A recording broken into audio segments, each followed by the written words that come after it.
सालों पहले वरुण पर्वत के पास एक राज्य बसा हुआ था।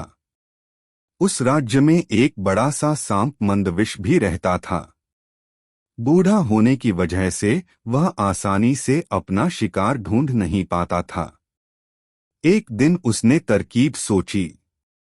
वो तुरंत मेंढकों से भरे हुए एक तालाब के पास पहुंच गया।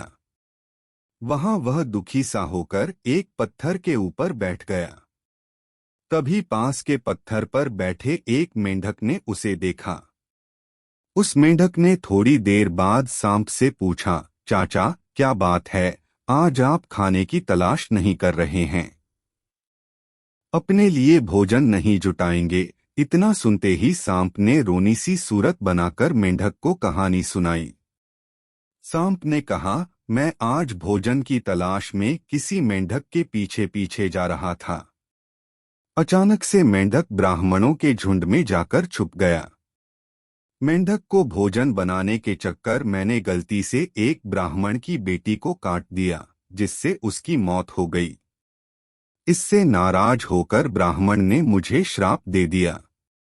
उन्होंने मुझे श्राप देते हुए कहा कि तुझे अपना पेट भरने के लिए मेंढकों की सवारी बनना पड़ेगा।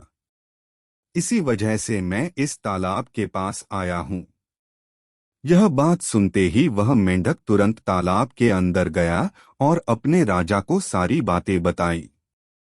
राजा कहानी सुनकर हैरान हुआ। पहले तो उसे बिल्कुल भी यकीन नहीं हुआ, लेकिन कुछ देर सोच विचार करने के बाद मेंढकों का राजा जलपाक तालाब से बाहर निकलकर एकदम कूदते हुए सांप के फन पर जाकर बैठ गया। राजा को ऐसा करते हुए देखकर अन्य मेंढकों ने भी ऐसा ही किया। सांप समझ गया था कि मेंढक अभी मेरी परीक्षा ले रहे हैं। सांप भी बिना विचलित हुए आराम से सबको अपने फन पर कूदने दे रहा था और उन्हें घुमा रहा था। इसके बाद मेंढकों के राजा ने कहा, जितना मजा मुझे सांप की सवारी करके आया, उतना मुझे आज तक किसी की सवारी करके नहीं आया। मेंढकों का भरोसा जीतने के बाद अब धीरे धीरे सांप रोज मेंढकों की सवारी बनने लगा। कुछ दिन बाद चतुर सांप ने अपने चलने की गति थोड़ी धीमी कर दी। यह देखकर मेंढकों के राजा जलपाक ने पूछा, हे सर्प, तुम्हारी चाल इतनी धीमी क्यों है? इसके जवाब में सांप ने कहा, एक तो मैं बूढ़ा हूँ और ब्राह्मण के श्राप की वजह से बहुत दिनों से भूखा भी हूँ। इसी वजह से मेरी गति कम हो गई है। इतना सुनते ही राजा ने कहा, तुम छोटे छोटे मेंढक को खा लो। यह सुनकर मन ही मन सांप बहुत प्रसन्न हुआ।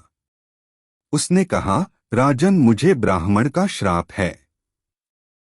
मैं मेंढक खा नहीं सकता हूँ, लेकिन अगर आप कहते हैं तो मैं खा लेता हूँ। ऐसा करते करते वह रोज छोटे छोटे मेंढक खाने लगा और वह तंदुरुस्त हो गया। अब सांप को रोज बिना किसी मेहनत के खाना मिल रहा था। सांप काफी प्रसन्न था। मेंढक सांप की चाल अब तक नहीं समझ पाए थे। मेंढक के राजा को भी सांप की इस साजिश की भनक नहीं लगी।